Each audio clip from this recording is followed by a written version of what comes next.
May 5th, 1968 in Soledad. There was a riot in Soledad, and me, Ray Pacheco, and Henry Quijada went to the hole. I went to the hole, and I was sitting in the hole, and it's like I knew it's all over. It's just done, I'm through. I'm 24 years old and I'm through. And I remember saying a prayer. I said, God, if you're there, then it's gonna be all right. And if you're not, I'm screwed.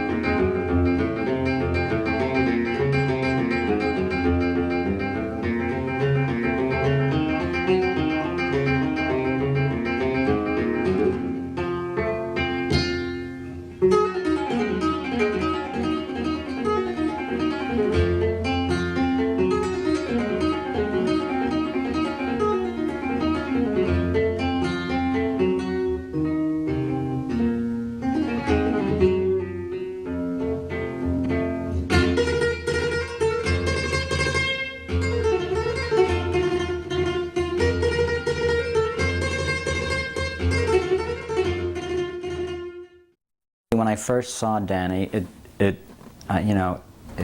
was a little scary. Danny, when you first meet him, he's scary. He's about as tough a looking a guy as you'll ever run into. He was like the scariest looking guy I'd ever seen. And those tattoos help too.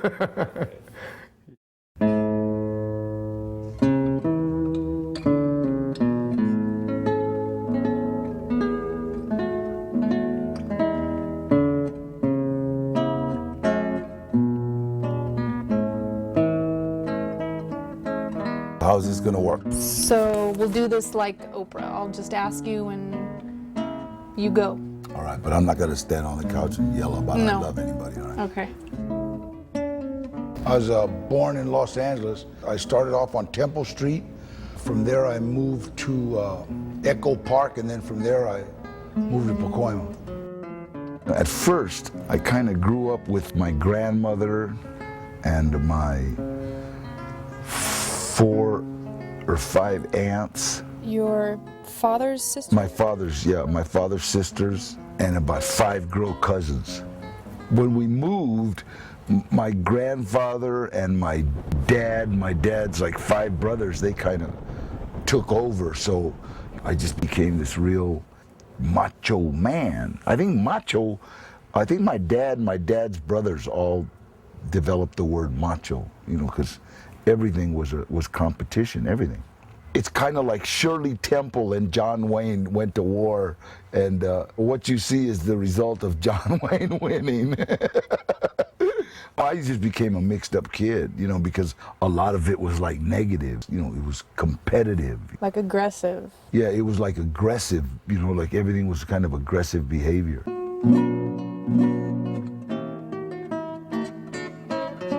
My relationship with my mom and dad, I think for the most part became very strained, you know, at an early age. It was real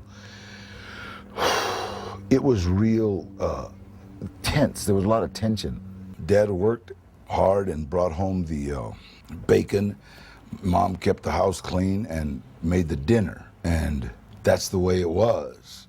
Dad was the disciplinarian, you know, and anything I did wrong, you know, Mom would snitch and tell, you know, oh, he was, you know, he got suspended for school, or he, you know, whatever. If you did something wrong, odds are what, your dad hit you? I had straight out punched. I mean, there were some times that, I mean, he almost choked me unconscious a couple of times. Abuelito was like a tyrant.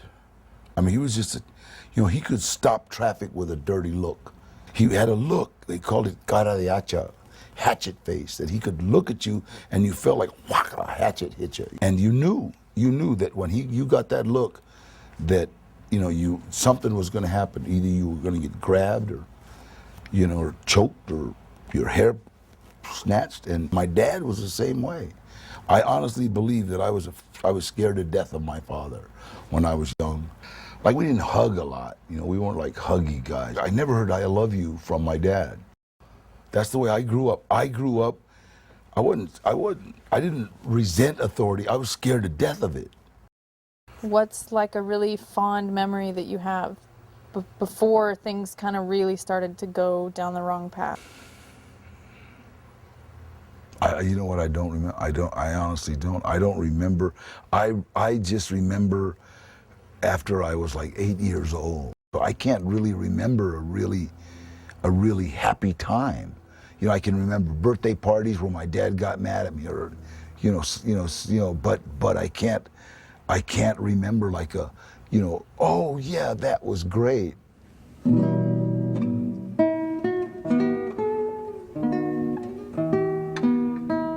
I've known Danny since I'm about 10 years older than he is, and I met him when I was in my 20s, and he was a kind of a half delinquent, half snot-nosed kid, and his uncle was a friend of mine, who was kind of his idol when he was a kid, who was older. My Uncle Gilbert, he was about 6 years older than me, he was my dad's youngest brother.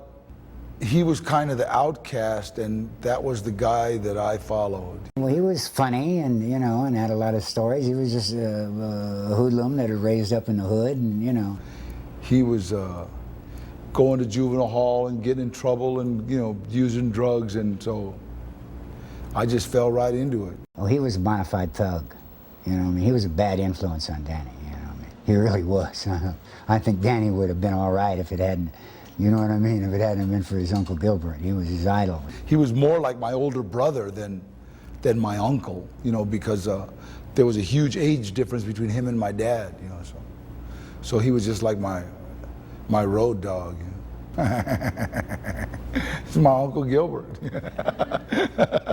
Yeah, he was like, we went to the penitentiary together, we did robberies together, we literally, did just everything together. So if he'd have been a great athlete, I'd have probably tried to like be an athlete, and I was actually a pretty good athlete. He was a boxer, so he taught me how to box. So I was gonna say I was his sparring partner, but really I was like his punching bag. So I was either gonna learn how to fight or get my brains beat in.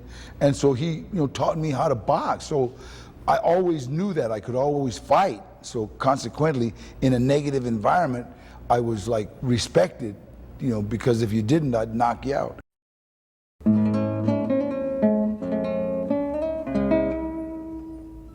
Gilbert was about 14, I guess. I was about 8. And him and Jimmy Jimenez and Bobby, they all started smoking weed. And when you first start smoking weed, anybody that smokes weed starts like trying to get things loaded. Like everybody's gotten like their puppy load. Look, the dog, it's all wasted. And I just happened to be around. We didn't have any pets. So they're like, let's get Danny loaded. Let's get him loaded. See what he does.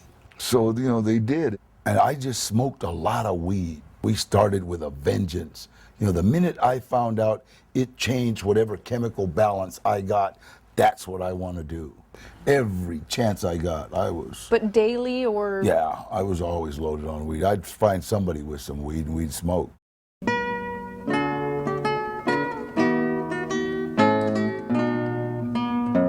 I think it was for assault and battery. I hit Darlene Sanchez in the head with a bat by accident. We were playing hit the bat. It was a game they used to play in the middle of the street. She ran into her house screaming, Danny hit me with a bat. So all of a sudden the police came. I took off. I was just, when they would arrest you, they would take you to Georgia Street. And Georgia Street's downtown Los Angeles. And you would wait in Georgia Street till you went to juvenile hall. Every Monday, they shipped you out to juvenile hall.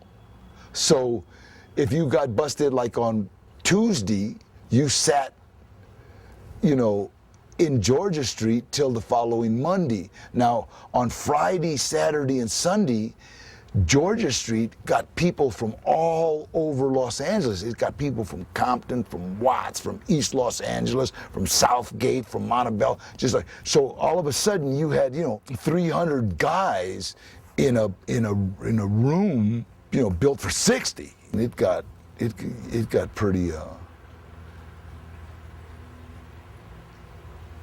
It got pretty intense. I was going to say scary, but then I said, yeah, it sounds weak. You started realizing real quick that only the strong are going to survive here. Now, how do I become a strong guy? You know, grab somebody by the neck and bite them. And all of a sudden, people want to leave you alone, you know. So just wait a minute, this guy's nuts, you know. So.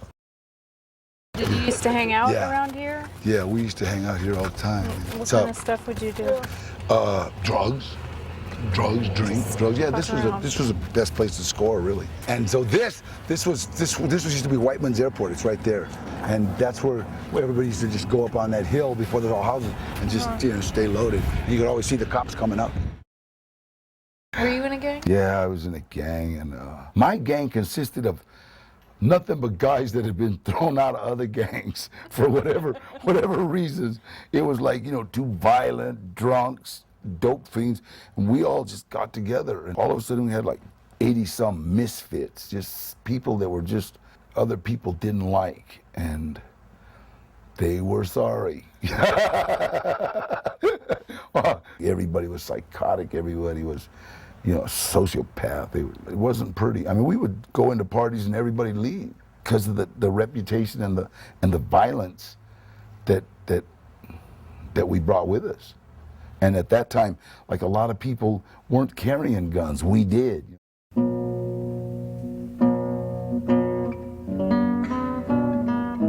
We were talking earlier on our way over here, and you said you were 12 the Yeah. first time that you used Heroin. Heroin. My uncle gave me a fix when I was about 12. I actually caught him doing it. doing it. He had been in jail for about 3 days. Now, for a drug dealer, a heroin dealer, who had a dealer's habit, that means when he came out of jail, he was sick. So he didn't look like cool Gilbert. He was sick. He ran out of the car, and then he ran into my grandfather's room, and then he ran into the bathroom. And wow, he didn't even talk to me. And I went into the bathroom right after him. When I walked in, he was already like this, just, you know, just trying to get some heroin into him. And I said, you know, give me some, and he said no. I remember it's Danny Boy. No, Danny Boy, get out of here. And I said, give me some or I'll tell, you know. So. And I didn't know what I was telling. I just knew he had my grandfather's syringe. You know, my grandfather was a diabetic. My uncle just said, okay, here, hold this. And I tied him off. I was holding, and I watched him do it. You know, when he was done, you know, with him, he started doing me. And then the minute he got that stuff into him, boom, he was back to being cool Gilbert. And that's the way I want to be. Physically for you, what was it like that? It was awful. I mean, I threw up. I actually OD'd, you know, but the bug was woke up. You know what I mean? Right. The bug was awoke. You know, it's like, wow. The first thing I remember is him putting the needle in my arm, and then him saying, let go, because I was holding on to the tie, and I let go. Wow, I just threw up and fell back. And then the next thing I remember is that I was outside on my grandmother's front dirt, and I was just like, if there was any boogeyman in my life at that time, whatever that stuff was, I chased them away. That was what they call that euphoric feeling, you know, and the feeling is the ability to actually not feel. For the first time in my life, I wasn't feeling anything. I don't care about how tall I am. I don't care about what color my hair is. There's nothing I care about. Why did you want to try it so badly? I think, first of all, because he was doing it, and he's my hero. And after I seen him do it, and I seen what it did to him, well, that's the same thing that I wanted. You know, I mean, I remember one time we were standing in front of my grandfather, and my grandfather was screaming at us about, you know, what something we did, I don't know, and he was talking about, you know, breaking every bone in our bodies. And I was scared to death, and I watched Gilbert, like, I just kind of go to sleep. When I saw him do that, and that's what happened to him, I mean, I almost said, dear God, let that happen to me. You know, I want to be like that. You kept on after that? Were Yeah. you mostly with your uncle, or would you do it alone? I started mainly with my uncle. he would always say, go to the connection. And we'd go up to the connection together. And the connection would get scared to death to see me. I'm 13, 14 years old. I'm saying, give me some heroin. Get out of here. He just wanted us out of there. You know, my uncle said, yeah. So he would, you know, Give it. pieces of little taste just to get us out of there, you know. And so I remember walking to Sun Valley Park with my uncle, and I would carry the balloons. I'd either walk way in front of him or behind him. And I had a whole mouthful of little balloons that he sold, you know, full of heroin. And the reason I carried them was because I was only, you know, 13, 14 years old. So if the cops got me, I'd go to juvenile hall. I wouldn't. Did they ever get you? Nah, not for, you know, I'm too fast and swallow too quick, you know, so.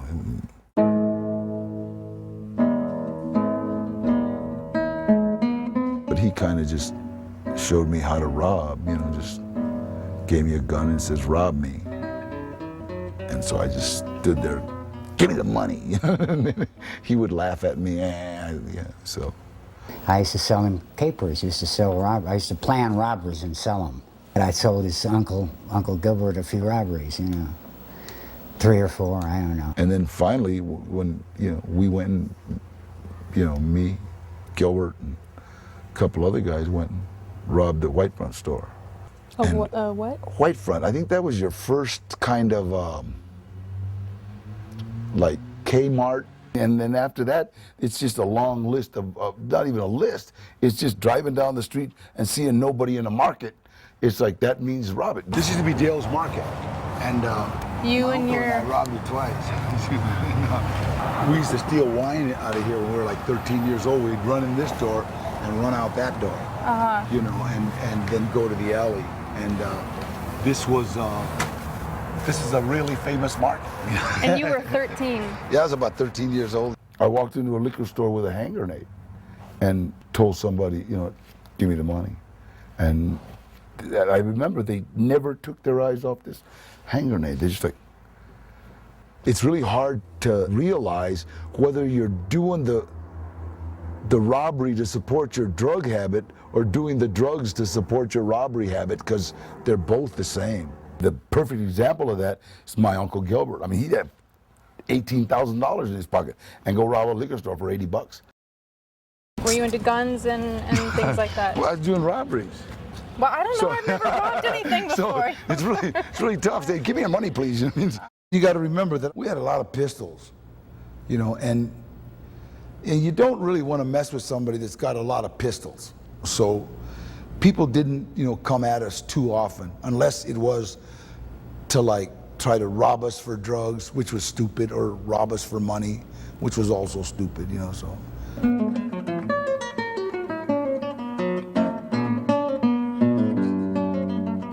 I had 2 counts of mayhem, which is scarring and disfiguring the body of another person. I got into a fight and I got scared and I grabbed a beer bottle and I broke it and I cut up 2 sailors pretty bad.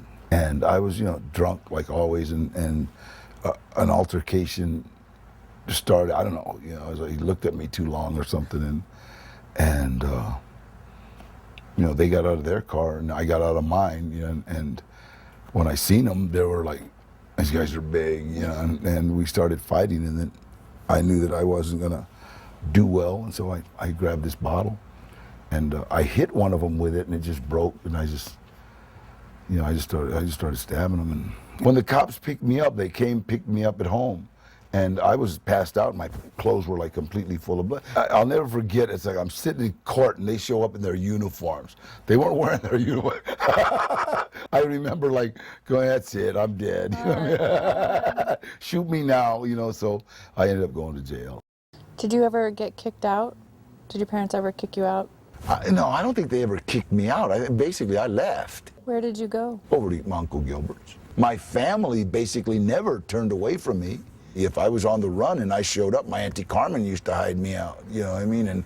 And if I, because they're not gonna like, oh, here, wait, no, this will be better, I'll call the cops. You know, it's like, you know, I see guys getting beat up on TV by the police. Did you experience any of that? I mean, were they Of just course, kinda... you always got a good ass whipping when the cops stopped you. There just weren't as many TV cameras. I mean, everybody didn't have a video camera. Did your dad get along with Uncle Gilbert? Or? No, they tolerated each other because my dad knew the influence that Gilbert had on me. My parents kind of lost control of me when I was about 13, 14 years old. The parenting had stopped, when I was 10. I mean, as far as helping me. I don't mean them trying. I just mean it had stopped. Right. And then you got to remember, it's hard to listen to mom when you're doing robberies. You know what I mean? So I think the sad part, my mom's a wonderful lady. My dad was a great guy, but he did the best he could. His was violence and hard work. You know what I mean? Hey, he's out of line, bust him in the mouth. And if you just work hard. My dad honestly believed that I could kick drugs if I just worked hard.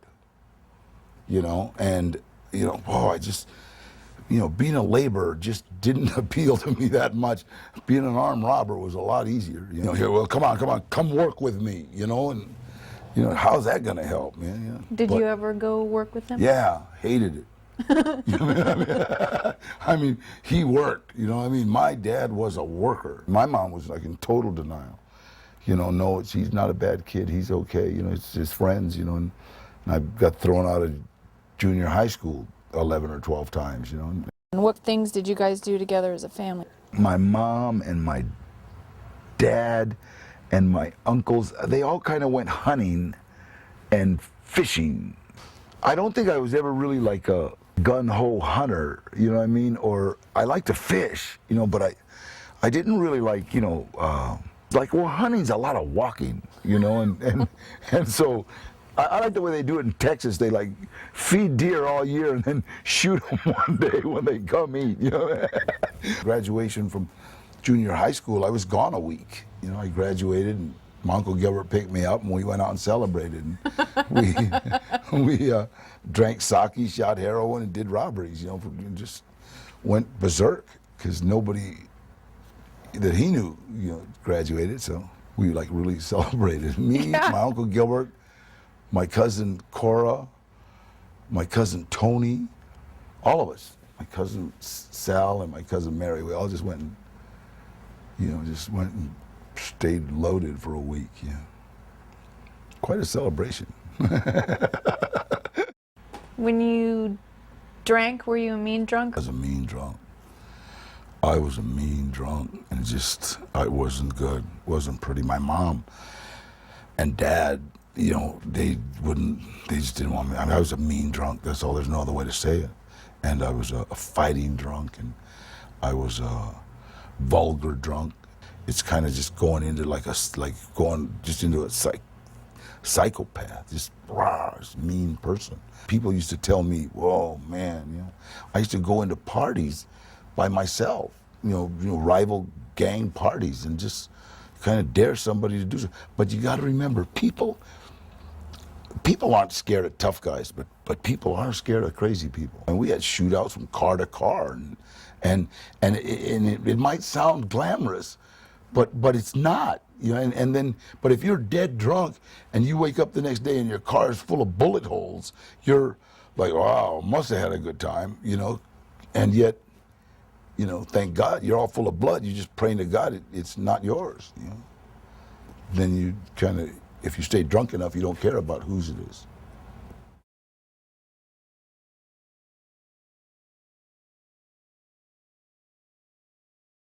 When was the first time you went to prison? Well, I went in 60. The first time I went for stabbing a guard in reform school, and the second time I went for forgery, payroll checks, and the third time for drugs and bank robbery. I did 18 years altogether in 3 jolts. Prison, you got to understand, prison is the only environment in the world that you're going to be either predator or prey. It's that simple. Choice is yours. You have a choice. You can be predator or you can be the prey. It's up to you, And you might make the choice to be a predator, but I might make the choice to make you prey. It's a constant reinventing kind of yourself every day to let people know, don't mess with me, man, because I'll kill you. So prison is probably the most negative environment that there is. It's like coming out of the penitentiary. It's real hard to all of a sudden be tender and kind because you are this certain person. You know, it's real hard to be a kind fellow. You know, you still know only one way. You know, I'll be a predator. People would walk across the street, look at me, and I go, "What the fuck are you looking at?" Wow, just, whoa, where did this guy come from? See? Right. And now you come out paranoid. You come out absolutely, you know. So wait a minute, I better get a pistol. These guys are crazy. See? So all of a sudden, they've perpetuated. They've made this monster.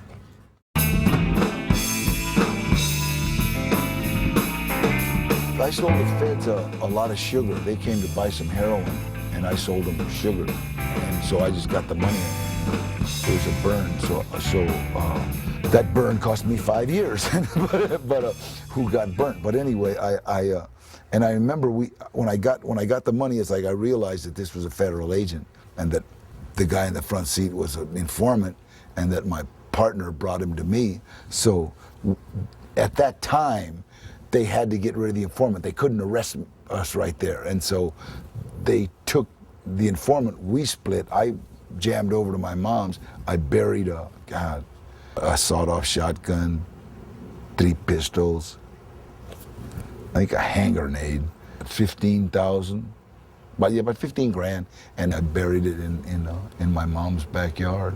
And then I went and I met Dennis Joe Bell, my crime partner, and then, you know, we got busted. You know, we got busted about 5 hours later. So I just remember that Fed. I hate you. I don't care who you are. But I remember him like, "Where's my money?" He kept yelling. Because at that time, when they tested for heroin, when they just tested for purity, they didn't test for what it was. If they tested for pure dirt, it would just come out pure. So, but they just threw this and it came out, you know, wow, it's pure. Well, it was pure sugar. You know, I mean, it was like pure sugar. There wasn't nothing in there. And so that's why I went to the pen the last time for bunco sales.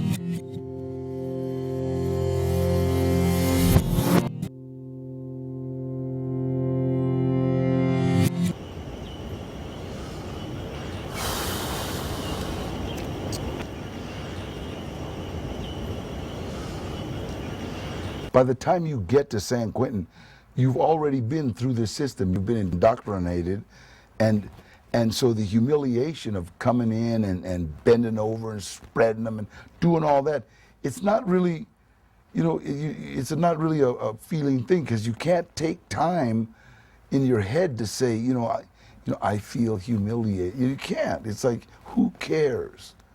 You know, just who cares? And you have to give that attitude. It's like walking around telling yourself, I'm tough, nothing can hurt me, get near me and I'll kill you. And I'm willing to commit murder just to prove that nobody can mess with me.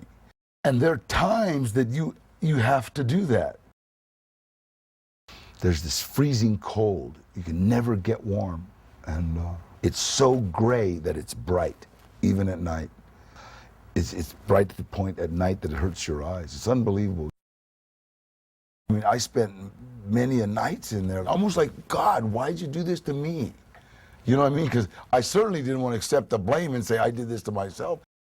I think a good word is like despair, because your whole day is spent in despair and trying to pretend you're not in despair. You know, anguish, fear, all the bad words that you didn't learn how to spell in school, all those are like what prison is. N.A. Holmes, God bless you, Holmes. Cool. All right, God bless you, brother. God bless you. All right. Oh, been all right, huh? Yeah, you've been here a while, man. I've been seeing some of your movies, too. Yeah. Sure have. God, that's how you were here when we did Bloody. Yeah. You ain't been out? Still here. What do you got in now? What do you got in now? Huh? What do you got? I got 24 in now. Still fighting. Hustling hard. Oh, yeah, I'm hustling for my freedom, man. Yeah. God bless you, man. Thank you. I don't think you have a feeling of nervousness. I think any fear you have to turn into a weapon. So you turn that fear, or what you call nervousness, you turn that into aggression. You turn that into anger. Fear turned outward is anger. So I ain't afraid of nothing. Why? Because I'm angry as hell. So I don't feel fear. You know what I mean? I'll you know, not to try to sound like a tough guy, but I'll kill you rather than to become afraid. Being afraid was a weapon. I can't feel fear, see, because you got predators in here. You got people in here that can smell fear to whom, and they can smell it on you, and once they got it on you, they're on you. You know, that's it, that's all, that's just the way it is. And like staff knows who the predators are, they know who the prey is. So the job that they have is making sure that the predators don't get to the prey. So it's, you know, it's like, you know, you've got this, you know, I am a total killer, and you get close to me, and that's what I'll do. Whether your mom just died, that's what, you know, you've got that feeling. You know, whether your grandfather died, it's like you're still, it ain't nothing, you know what I mean? It's like, because that is a chink in whatever armor you've got. It's like you've got to get that fear and turn it totally into madness. You're into madness. That's why you see ex-convicts that get out of the pen, short tempers. You don't have no because you don't have no room for becoming afraid. You know, what are you looking at? You know, it's not like the thought process. Is he looking at me? Is he mad dogging me? I think he's mad dogging me. Excuse me. Are you mad dogging me? So, but it's like, what are you, you know, it's just like, whoa, right there, because there's no room for that. So you learn this, yeah, you know what, you know, you learn a real gruff way of talking and a gruff way of walking and a gruff. But it explains a lot. It would explain a lot. Yeah. Like even a little bit the way you look at me right now. Okay. No, I don't mean that in a bad way. But do you think that you still have some of those traits in you from so long ago? Absolutely. I'm not going to be humiliated. See, I'll either intimidate, manipulate, or I'll fantasize. Do you understand what I'm saying? So it's like this is the mindset you got to keep. That's why that humiliating process of being checked in and being searched, something that they have to do, and so all that stuff. It's like a boom, boom, boom. It's like a video. You shut it off. They just got here. They're waiting. They just got here. They're waiting to have a cell, to have a place to go. So they're kind of in limbo, right? All these guys. And you know what, Chris? I can still see myself on that yard. Oh yeah. I can still, honest to God. I mean, it's been 30 years, sir. I mean, it's been 30, and I can still see myself on that yard. Well, you know where their mindsets are. Yeah.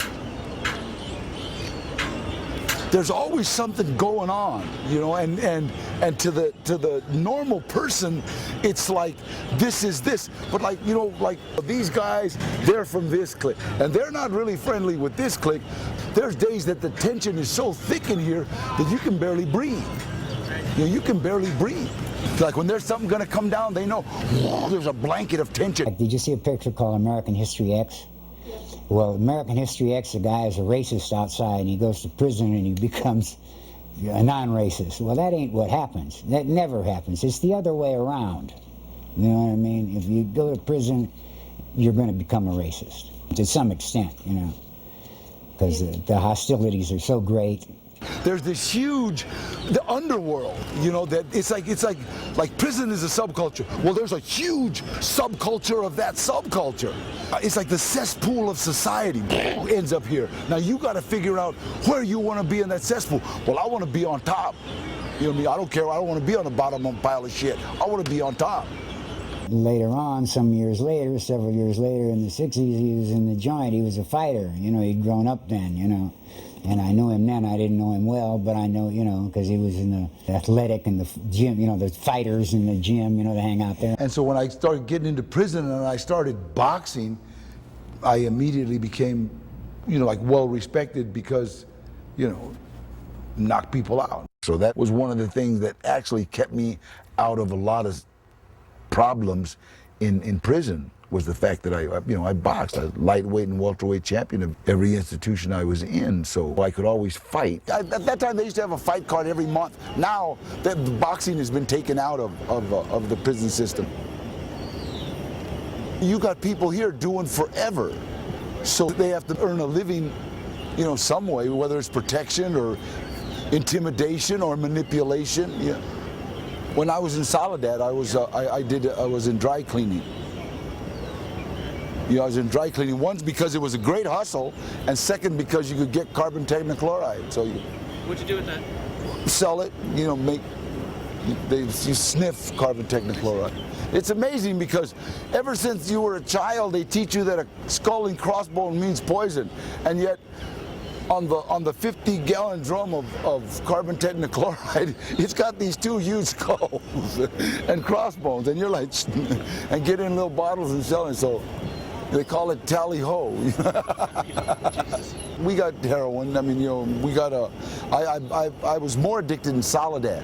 Soledad was kind of you got to remember that the security in San Quentin is what do you call that new agency we got, the American Homeland? Yeah, they should come up here and talk to Crittenden, and then because the security here is a lot different. It's a lot harder to get drugs into San Quentin or to get something in here than it is, let's say, Soledad or Tracy. But you got to remember that at one time, the time I was here, these were the only two state penitentiaries there was.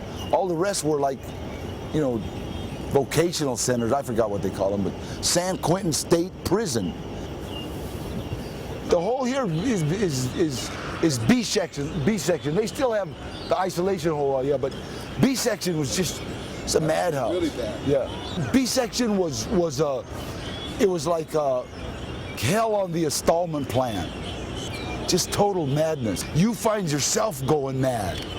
You find yourself thinking of ripping people's arms. You just find yourself going, because what they've just decided is that they can't control you here, and this is prison. So all of a sudden, they got to put you where all the people that they can't control, and it's like you become very desensitized to human behavior. Then one on the card, if you don't mind, brother.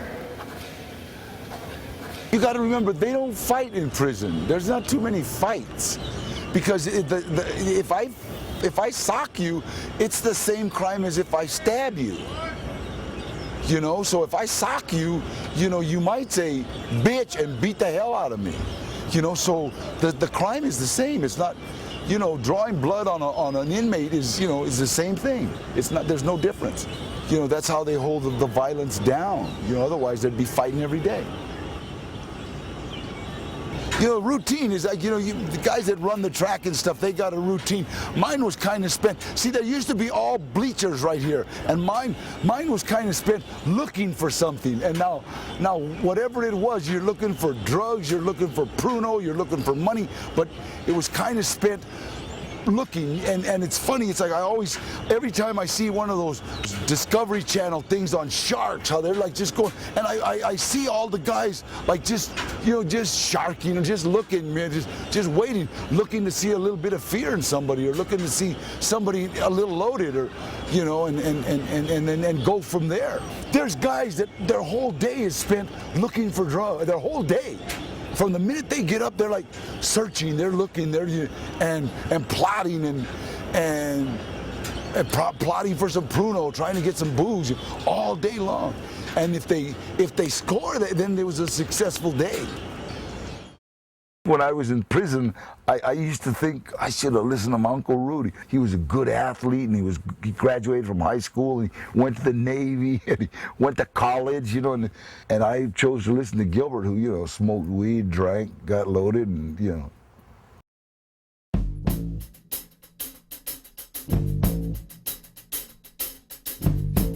And Cinco de Mayo was when I went to the hole in Soledad. There was a riot in Soledad, and me, Ray Pacheco, and Henry Quijada went to the hole. Like I mentioned their name, they both died in robberies. But it was a baseball game with some free people, and this one free guy was chewing gum. He was on third base, and me and Ray Pacheco and Henry were sitting on the bleachers, and Ray had just come down from Atascadero. He had been shock treatments, and And he kept saying, gee, I want gum. You know, I want some gum. He was like a little kid, and I kept telling him, I kind of started teasing him about, hey, don't ask that guy. That guy's a black belt in karate. He'll come over here and beat your ass. And Ray got kind of upset and went after him, and then all hell broke loose, you know. It was alleged that I had hit Sergeant Givens in the head with a rock, and that's the automatic gas chamber. And it was alleged that we ruptured Coach Strawmeyer. And it was also alleged that we socked a free person. So all those are like gas chamber offenses, you know. And we all went to the hole. Cinco de Mayo, you know, 1968. I went to the hole, and I was sitting in the hole, and it's like I knew it's all over. It's just done. I'm through. I'm 24 years old, and I'm through. I said, how do you keep from going crazy? And he said, you go crazy yourself, so they don't make you crazy. I said, what was your particular technique? He said, well, my mom, I think it was his mom, really loved The Wizard of Oz. So he's got a quick mind, and he'd memorized it as a kid. So he would do the entire film of Wizard of Oz in solitary confinement. And I remember saying a prayer. I said, God, if you're there, then it's going to be all right. And if you're not, I'm screwed. And that was my prayer. And I've never forgotten it. And that was just a complete turning point in my life. From then on, it's like, you know, from then on, it's like, you know, I'm not ashamed to say, you know, without God, I wouldn't be here. In fact, I'm even proud to say it. I'm sorry I said I'm not ashamed. You know, I'm very proud to say, without God, I wouldn't be here. From that minute, my life, I went to the hole May 5th. I got out of the hole in August, Cinco de Mayo to August 23rd. And I happened to get into Alcoholics Anonymous, and I started a Narcotics Anonymous. He was in solitary confinement, and he had only, I think it was a half hour a day. He could go out and walk around this track outside, and he could have his counselor come with him. He was trying to do the first step in AA, which is like, you know, you have to admit that you're powerless over alcohol, and you know. And he said, how can I say that I'm powerless? I'm the welterweight champion of San Quentin, man. I'm not powerless. I'm more powerful than anybody in here. And this is on the first step. And his the guy with him said, well, Danny, I don't know how powerful you think you are, but see that guy up there with that rifle? You step outside this line, he's going to shoot you. I don't think you're very powerful right now. My last day in prison was August 22nd, 1969. And I remember giving away all my worldly possession to my homeboys. I gave away my piece of carpet. I gave away my glass ashtray from Warden Fitzharris' office.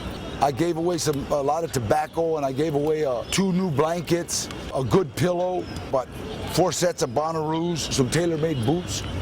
And I remember actually getting the feeling, I am going home. And then I remember this thought creeping in, asking me, why? Why do you want to leave this prison, go out, try to make a parole, play that game with your parole officer? No, I'm clean. I'm, you know, and be loaded out of your mind. I can piss. Give me that bottle, and play that whole shit. Get busted. Go to Chino. Go all through. Come back. Try to get back to the same joint you're in, because that had kind of been my pattern. And I remember hearing something from a guy named Johnny Harris in 1962 in the pen. And I remember him saying, why don't you give yourself a break and join us? And that was in an AA meeting. I just remember hearing that thought. And he said the seed was planted, and that's all. And I remember going to an AA meeting my first night out of the joint before I did anything. And I think that's one of the reasons that I'm still out.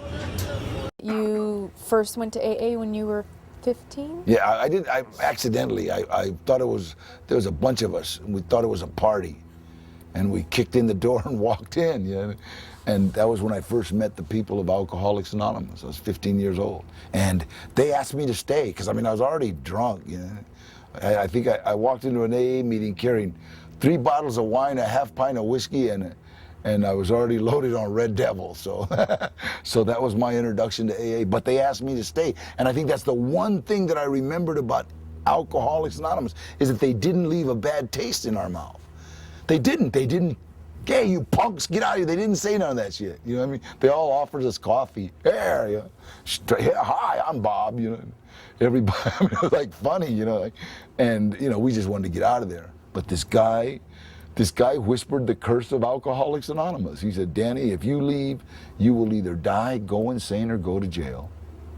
And man, it took me about 12 years, but that guy, you know, I definitely proved that guy right. You know, I mean, I went to jail, I went to jail, I went to jail. And if it wasn't for 12-step programs, there's no way I'd be here. If there wasn't for God and 12-step programs, there's no way I'd be here.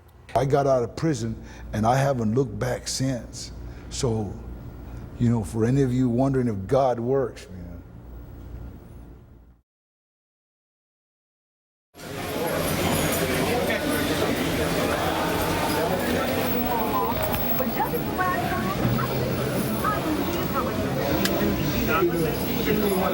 this is like overwhelming, and I know that sounds, you know, yeah, I know you can't catch this on camera, but right now I want to hug my wife and I want to hug my kids. How big is the room? This is pretty This is small.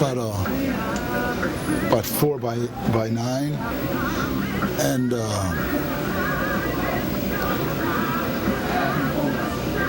it's just like, you know, I can remember this being my world, you know, and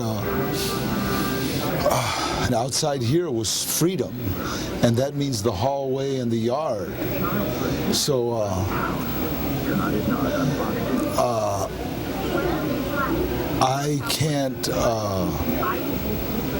I can't really even like begin to tell somebody how this feels now after being out of here for so long. But I almost think I'm hyperventilating, and I don't even know what hyperventilating is, you know. But it's like, it's never seemed so small. But if you can imagine being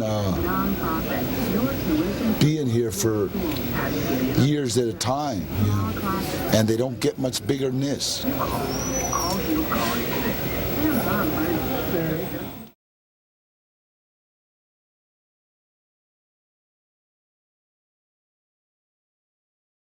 I worked at Suicide Prevention Center for many years, and I became the federal halfway house director.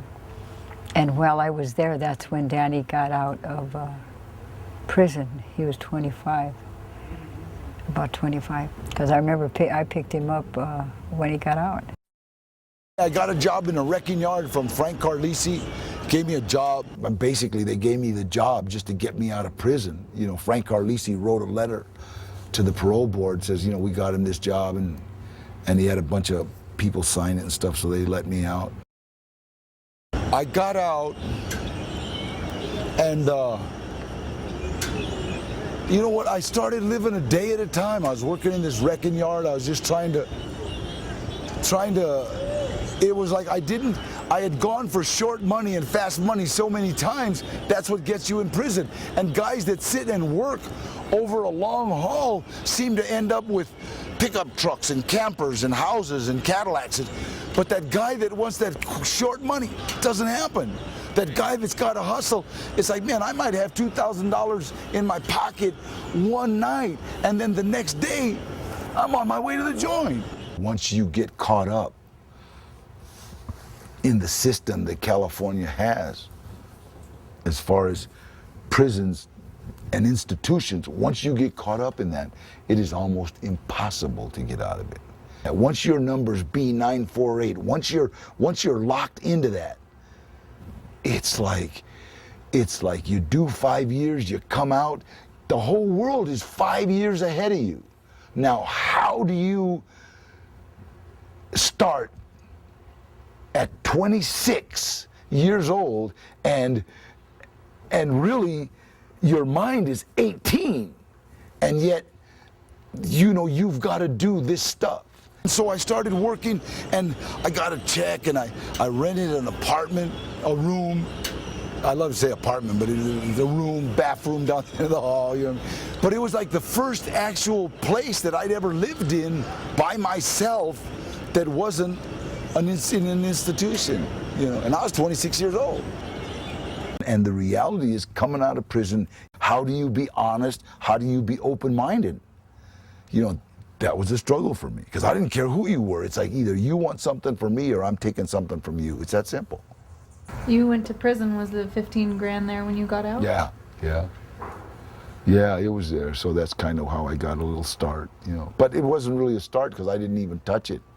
I was trying to stay clean. I was trying to stay sober. So I just got working, got starting trying to do something. And then after that, when I started needing money, I just pull out a little. What are you doing in the backyard? You know what I'm saying? So, you know, I gave my mom a little money, and that was a lot of money then, you know. It's a lot of money now. What am I saying? I'm sorry, man. It's a lot of money now. Yeah.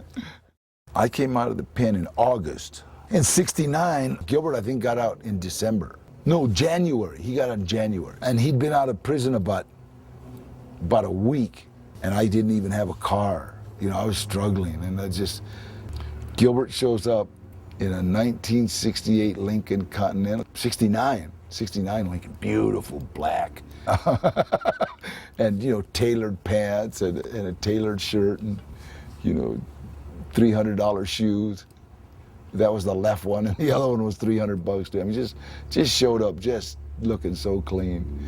And he just kind of looked at me and said, "What are you doing, Danny?" I said, "I'm working." "What do you mean what I'm doing?" "I'm trying to get out this parole." And I could tell he already violated his parole, you know, and so he says, "Oh man, come on, let's get you out of here. You can't do this." So he gave me a quarter ounce of heroin and about $500. And he says, "Here, you know, get started, get out of here, just get a little place." $500 was a lot of money in 1970, you know. He said, "Just get a little place," and quarter ounce of heroin was doing it. I just said, "No, I can't do it. I can't go on a split. I don't want to do it no more, man. I'm done." You know what I mean? I just got to make this parole. And I just wanted to make that parole. I didn't know what I was going to do after, but I just wanted to make that parole. So I remember I told him to split. I took the $500. I remember that. And he took the quarter ounce of heroin, and then the next time I seen him, he was on his way back to the pen. You know, he was shooting it out with the police in Van Nuys somewhere. You know, so. If you could go back and do any of that time in your life again, would you do anything differently? You know, I guess some of the assaults, some of the people that I had to hurt, you know, I think I'd try to do that differently. I don't mean emotionally too, I guess. I did a lot of wrong, you know, and stuff that sometimes still wakes me up in the middle of the night, and it's 50 years later. Getting to where I am today, it's like, you know, going through prison. You don't get through prison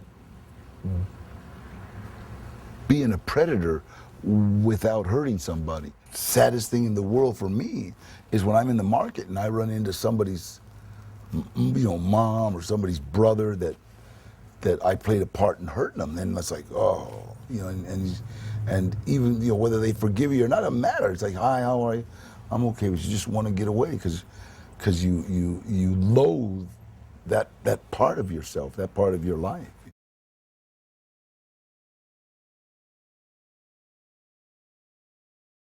All I knew was that I had to get out of myself.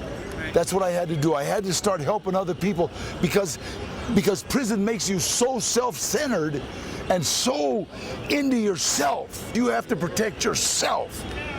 So I became so self-centered that I was told that the only way that I was ever going to stay out of prison was to start helping other people. And that's what I started doing. He went to work for a program called NPP, Narcotics Prevention Project. And then he came to work with, then he came to work with me, or vice versa, I'm not sure which way he went. He went to work for suicide prevention for a while.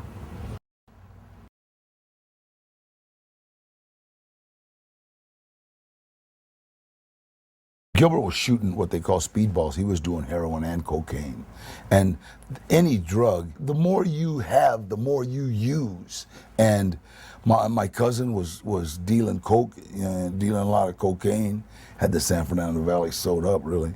And my Uncle Gilbert was collecting money for him, so he had all the cocaine he wanted. Well, his drug of choice was heroin. He was shooting both of them.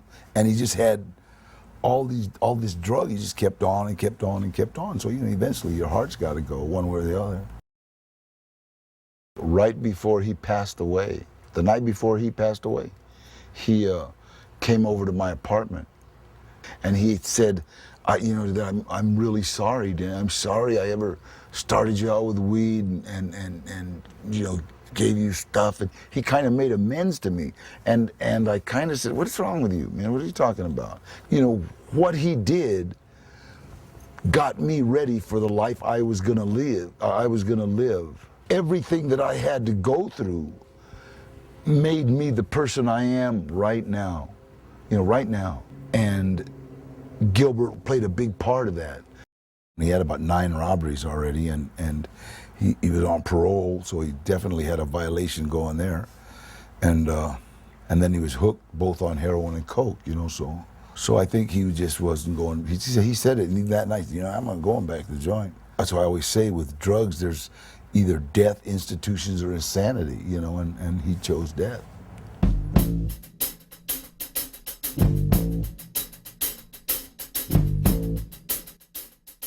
I didn't set out to be an actor.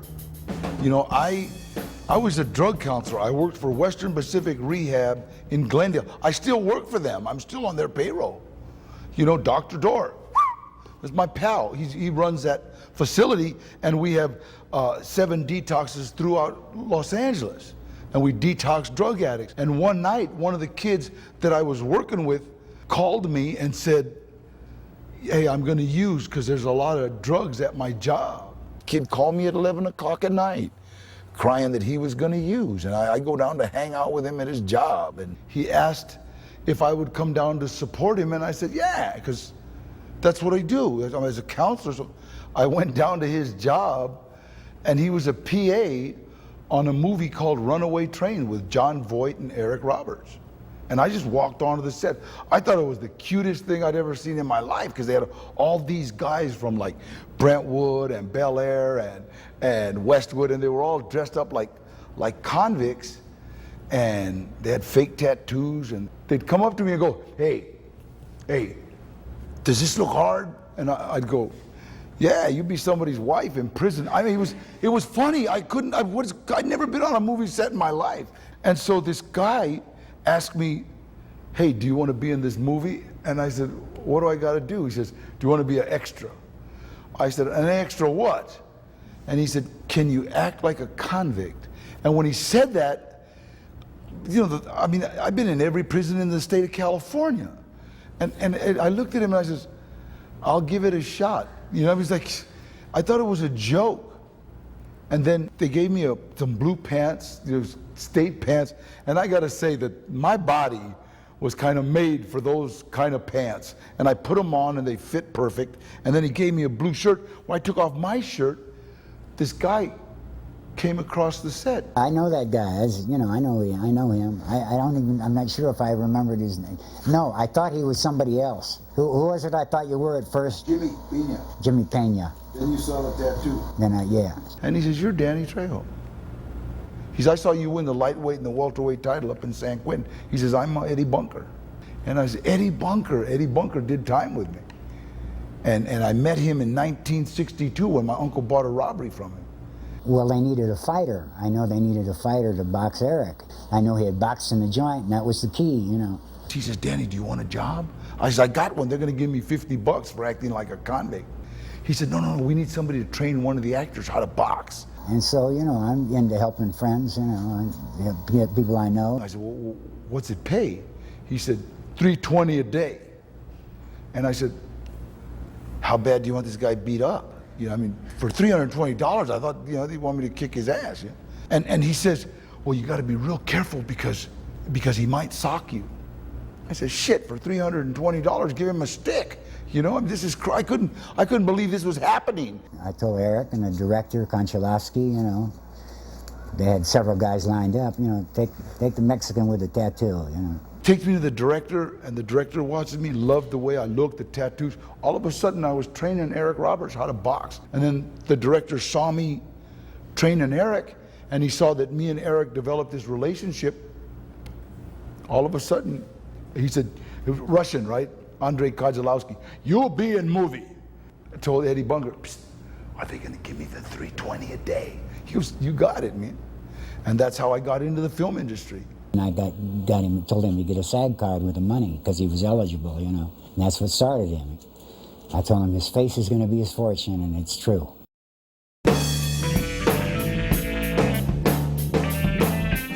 I met Danny when we did Double Cross down in New Orleans, and then we went to Puerto Rico. I played Barry Seal, who was a drug dealer, a real guy. We became friends. We started going to AA meetings, and I think at that time Danny had, he must have had 20 years. So he told me I had to say he was a great guy and a wonderful actor and a fine father and devoted husband. So that's what I'm saying. I met him on Desperado. When I was casting for that, he walked in the room with such charisma and presence. I was looking for someone to be the knife-throwing guy. As soon as I saw him, I said, oh, this is him, and I handed him the knife. So I started practicing twirling this.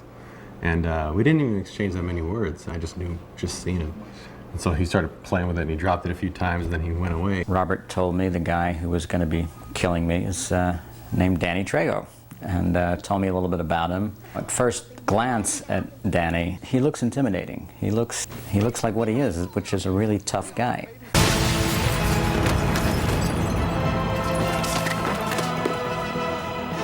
Easy, dog. Hello, little brother. We shot in South Texas, right across the border in Mexico. And my family was visiting me, and his family was visiting him, people that, some of his relatives from South Texas.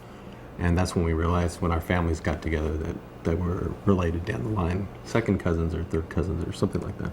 He's always curious. He always wants to do more. He's a really creative guy. He's a good actor. Danny reminds you how much fun it is to work. He makes everybody laugh, which is kind of crucial just to make the day go by better, because there's often a lot of pressure and nerves. You're always fighting the sun, and money's always an issue, so very often you have to work under intense circumstances. When we were shooting in Mexico, Desperado, Once Upon a Time Mexico, he walks around on the set with his shirt off because he's got those great tattoos, and all the Mexican people just crowd around him because he's just such a star. Even before he was a star, he just had a presence. Desperado, they all just walked up to him and asked for autographs, even though they didn't know who he was. He's just such a magnetic personality. Only knowing that he was a convict, you try and be sort of non-judgmental, but you definitely have a little bit of reservation, like, you know, what did this guy do? Is it somebody that, you know, you're going to want to try and stay away from? And so, I mean, I really didn't know, but I probably did have some preconceived notions of what he might be like, you know, which were all wrong. So that was a nice discovery. I remember going into this audition, and I was sitting there, and we were auditioning for some tough guy. Because you got to remember, the first 5 years of my career, since 1985 to 1990, I never even had a name. I was just like inmate number one, or, you know, the thug, or gangster number one, you know, or number two. I figured as long as I could stay in like the first 1, 2, or 3, I had a career going. And I'm sitting in this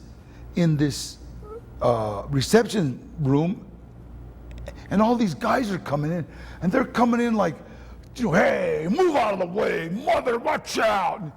And I'm like, what is going on here, you know? And I kind of realized. The movies don't want tough guys. They want guys that can act tough when they say shoot, you know, action. They want to make sure that you're no problem on a movie set. So I have to be, especially me, because I look like a bad guy. So for me, I have to be extra cautious and extra polite so I don't scare anybody. Then when they say action, well, now it's time to show you what I got. There aren't too many actors around that have the past that Danny has, and I think he'll credit Eddie Bunker with, sort of leading him toward that path. And the two of them really watch out for each other and take care of each other. Hanging out with the two of them, I really feel like I'm in the presence of the real deal. These guys have lived and they've been through a lot. When I first started in the film business, Eddie Bunker, my best friend, he told me, he says, Danny, you got to remember, man, you have to soften it up. He'd get in disputes. He'd get in a little, he tended to get looking at people, what are you looking, that kind of was, well, you're raised the way it is, I thought, man, you don't do that. You can't come off the way you come off, because you can look at somebody and tell them you got shit on your face and I'll slap you. And you can't do that. It's like you have to figure out a way to be less intimidating. One time he was going to punch a star in the eye. The guy got really shitty with him, and he called me up. And I told him, yeah, okay. But first, what you do is you take your SAG card and cut it up. You know what I mean? Because if you punch a star out on the middle of a shoot, you're not going to work again, You can't have black eyes. So he uses charm now, Probably the most considerate actor that I know. I mean, he's always calling and leaving messages. The first time was after he got a residual check, probably from Desperado, and he called and left a message. Oh, I thank you. My family thanks you. And my children's children thank you. And he's always very appreciative of the work, and he's always calling to check in on me and see how things are going. When he needs to project that, toughness, it's no problem, because it's real. That's also inside of him. Actors are usually known for being probably too good looking. What's good with Danny is that he's got a great looking face in a different way, and he makes you feel like he's the real deal, which he is. So you can't always act that. He just is that. Where I became an actor was standing on this yard, scared to death, knowing that the Mexicans were going to fight the blacks, and having not to act scared. Keeping a 4-inch piece of steel in your pants and trying to act like I'm okay. And the 20 years in AA has been like acting training for him. Do you know what I mean? I mean, it didn't make him play Shakespeare. He didn't do Hamlet, but it makes him not afraid of the camera and not afraid or uptight, So, he's fashioned himself quite a good career from a Chican out of the barrio, Everybody likes him. Everybody will work with him again, This film industry is like catching lightning in a bottle. I've watched kids train their whole lives trying to get into this thing. And if you don't have a certain amount of luck and a certain amount of, with a talent, you can be the most talented sucker in the world, but, you got to have that little break, that little luck. You got to run into an Eddie Bunker. You got, and all of a sudden it's like you got to be able to do with that. He loves the movie so much that if he can't do anything else, he'll sweep. You know what I mean? He'll do anything. It's true. He loves movie sets. He used to just stop if we'd see a set, on the street here. We used to just stop and see who was there. Go visit.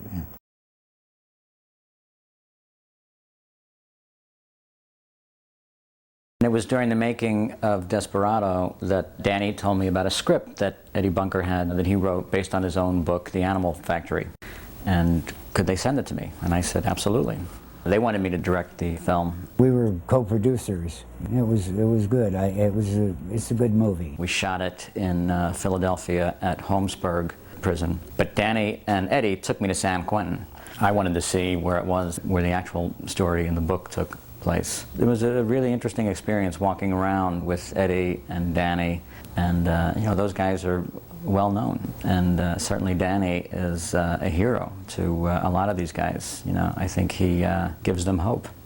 We talked about using real convicts in the film, and one of the convicts said to me that he was getting out soon and that he was interested in being in the film. I said, well, okay, we'll see how it goes. He says, well, can I give you my cell number? I said, sure. And he wrote it down on a piece of paper, and I put it in my pocket. And when we left, I opened it, and I didn't look like a phone number, and I showed it to Danny, and I said, what is this? He says, that's his cell number. That's the cell that he's in. I said, oh my God.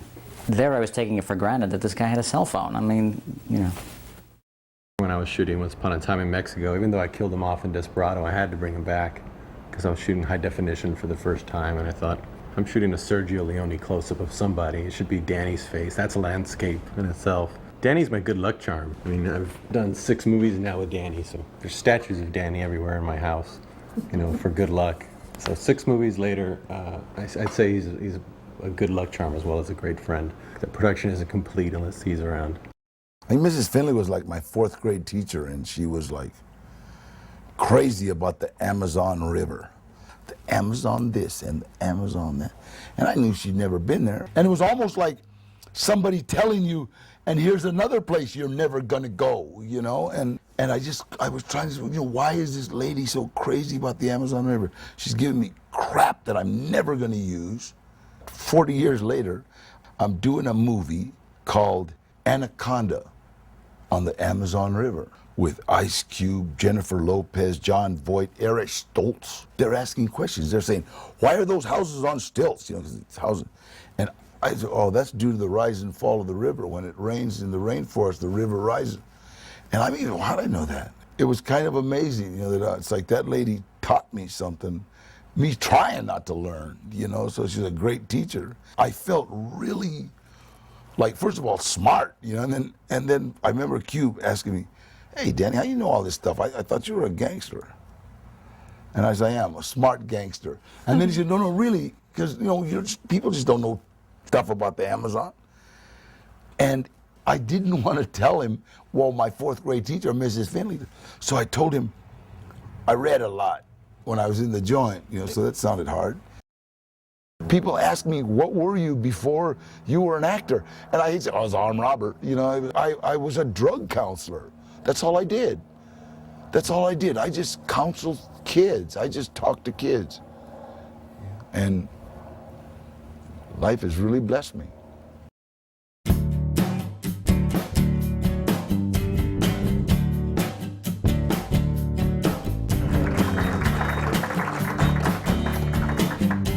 Bud asked me told me I was getting this award. He said that the keynote speaker didn't show up. And would I mind talking for 20 minutes? And I said, no, I can do that. So sit back and relax. The work that he does in AA and Alcoholics and Narcotics Anonymous are just tremendous work. I think probably he's gotten more people sober than anybody I know. He's done a lot over the years. He has really helped a lot of people. This is one of the reasons I helped him at the start, you know, is because he has done so much for other people. You know, he takes people that are homeless, like drunks and ex-convicts, and he'll put them up in his house for a while until they got on their feet, and, you know, take them to AA, and not making much money, but, you know, doing a lot of good. He'll help almost anybody. That I've seen myself. I mean, he loves helping people. I think it's his way of giving back for everything, you know, that he was involved in. What I admire the most about him is just what a great guy he is, like, to so many different people. And, like, I guess you could say how much he helps people. Whenever we do a movie, he always goes and finds, like, the worst high school and goes and speaks. But we developed this other society. And let me tell you what it consists of. We start off in continuation school, and then right after continuation school, well, we got juvenile hall. But the only problem is in that society, after youth authority, you know, there's nothing but the penitentiary. It's strange to hear everything like that he's done, because I'll be with like a group of my friends and he'll be speaking and he'll talk about, like, one time when he was like leaving a park after like violating parole, and he had a hand grenade in his pocket, and I'm just like, yikes. When all my friends are like, and then that's when it gets a little weird. I just started helping guys in the joint. I said, wait a minute, man. I can't keep this up, man. I can't keep being this guy that just takes. And so I started to try to become this guy that gives, and turned my whole life around. The same strength that made him want to be an addict to begin with, and to drink to begin with, to experience life, that same that same quality is the thing that saved him. There's no more blessing when you're talking and you see some kid almost in tears because you're telling his story. And then afterwards, he comes up and says, hey, can I call you? I say, yeah, call me, man. What do you do? I was using for 13 years, and it was pretty much using, manipulating people, robbing people, getting arrested, being from a gang. And then just maybe that little phone call one night at 2:30 in the morning. Was, hey, what's up? Oh, I'm okay. Yeah. It shows me that, you know, you can change from the way you used to be to the way you are now. And he does say, look, this is what I was, this is where I came from, you know, this is what I did, but I was able to overcome that. You look at some real thugs. You know, we were thugs, and we were in prison because that's where thugs go. He's an inspired speaker. He really goes in depth in his addiction and the problems that he had and where it led him to prison, to armed robbery, to the turmoil that he went through in his early life, and how he came out of prison sober, and how he's been an inspiration to everybody since. All the guys that I used to think were punks, all the guys that I used to take money from, all the guys that I thought were sissies were picking me up hitchhiking because I just got out of the pen. Danny is one of the shining examples of somebody who went through it all, came out the other side, and now shares his experiences to heal people. He has 34 years of sobriety. Acting is like the biggest hook that I've ever had, because my passion is talking to kids. My passion is trying to keep kids from going down the same road I did. You know, just maybe I keep one out of juvenile hall, maybe just keep one from going to the penitentiary. Anytime I walk onto a school campus, the kids that don't usually listen want to hear what I got to say. So that's been an absolute blessing. That's almost a gift from God. Like saying, here, I'm going to make you this person so these guys will listen to you. And they do. I honestly believe there's just two kinds of people in the world. There's just two. There's those that want to make a difference, and those that want to take up space. There's guys that I associate with that's what they've devoted their lives to. Donald Garcia, this good friend of mine. I work for an organization that deals with hardcore gang guys, right? Guys that are, involved, that are still messing up. He goes into penitentiaries and testifies for Jesus, you know what I mean? I did 31 years in and 2 months. I mean, I counted everything before I got out, right? Rafael Sandoval Chispas, who works out of East Los Angeles, does the same thing, you know. We let them know, you guys are just starting. We've already been through here, but you don't know what you're facing, and you won't know until it's too late. We're trying to stop the gangs killing each other, right? The ones I like to read is, if I hadn't heard something like this from you guys, I probably would be in a gang now. Now, forget gangs. I'm gonna stay in school.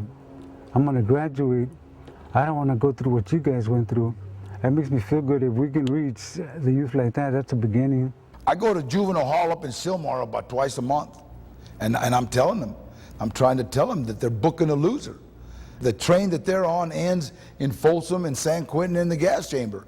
And unless you change, your life around, unless you that's where you're gonna end up. I was headed for dying, going insane, or staying in jail. Without God, I wouldn't be here. And I live a blessed life. When I devoted my life to helping other people, that's when things started getting better for me.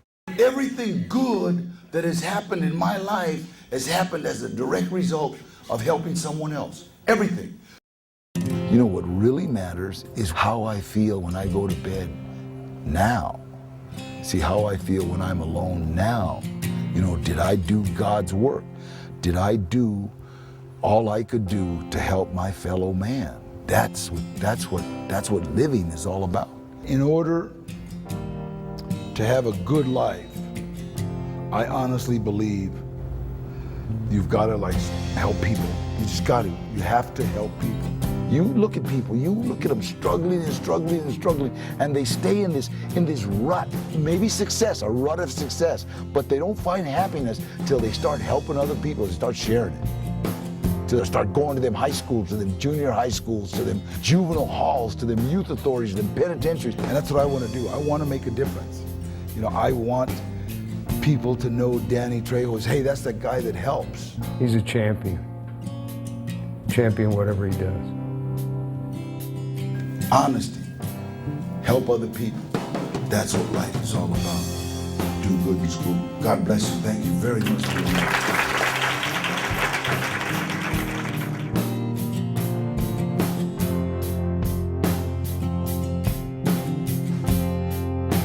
Pero también te he visto en otra foto. Sí, mucho. Gracias. Sigue para adelante por nosotros. Gracias, gracias, gracias. That was funny. Did you hear what she said? I'm the best Danny I can be today. And tomorrow I'm going to be a better Danny. Wow, by the time you see this video, I'll be great. Desperado, which I was in, and the star was from Spain. You know, I love Antonio, but he wishes he was Mexican. Boy, that's not going to win me any points with the... Major League Baseball. I just blew all my season tickets. You're like, Things are as we are. Wow, that shit was heavy. That sounds dumb. That's corny. Yeah, cut that out. If I had to say anything to Danny right now, it would be, Danny, you haven't called me in, what, 3 days now? Are you dead? Pick up the phone, man.